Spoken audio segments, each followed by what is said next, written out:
We're in the midst of Guild Wars 2's annual Super Adventure Box Festival. I've personally been running the first world every day to farm baubles for the various unique rewards the festival provides. This daily routine can be completed very quickly and easily if you know the right routes, but one part that many new players tend to have a lot of trouble with is the boss fight against King Toad at the end of level 3. Here's a comprehensive explanation of how the fight works, and a guide on how to consistently beat it every time. Oh, and make sure to subscribe for more Guild Wars 2 content.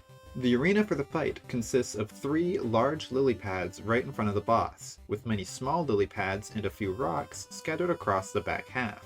The small lily pads will disappear briefly after you step on them, just like the others throughout the level, but the rocks and large lily pads are safe to stand on.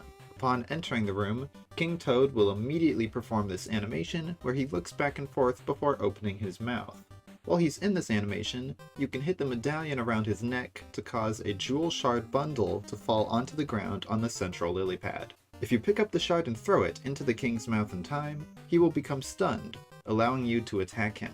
If you have the nunchucks upgrade, you should be able to consistently deal about half of his health in one go. Otherwise, it may take you 3 or 4 rounds to defeat him. If you fail to throw a shard into his mouth in time, he will sweep his tongue across the entire arena. This hits you even if you're in the back, but it can be dodged. After that initial phase, King Toad will perform a random number of attacks where he slams his feet to create shockwaves. If you're precise, you can jump over these. However, they don't reach the back half of the room, so your best bet is to wait safely on a rock while he does this. The king's final attack in this phase will almost always be this large slam where he creates 2 shockwaves, though if he does this move first, he may sometimes do an additional attack afterwards. After he finishes this move is your cue to jump back to the large lily pads. The king repeats these 2 simple phases back and forth until one of you is defeated. Unlike most other things in Super Adventure Box, he resets if you die, so you'll have to beat him in one go. Now, let's run through the ideal strategy to easily beat King Toad every time.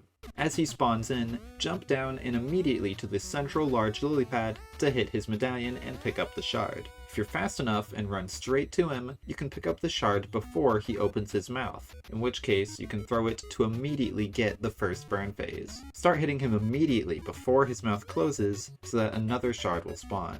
If you're too slow and finish picking up the gem after his mouth is already open, don't try to throw it. The animation probably won't make it in time. Wait on the large lily pad and dodge the tongue attack.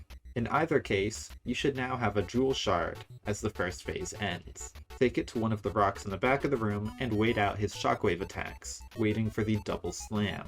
After that animation finishes, jump back to the central lily pad. Wait until he actually opens his mouth to throw the gem, as it won't count if you throw it too early. If you got the first burn phase and have the nunchucks, you should defeat King Toad right here. Otherwise, repeat this process until he dies. Following this method, you should be able to consistently beat him without even taking damage.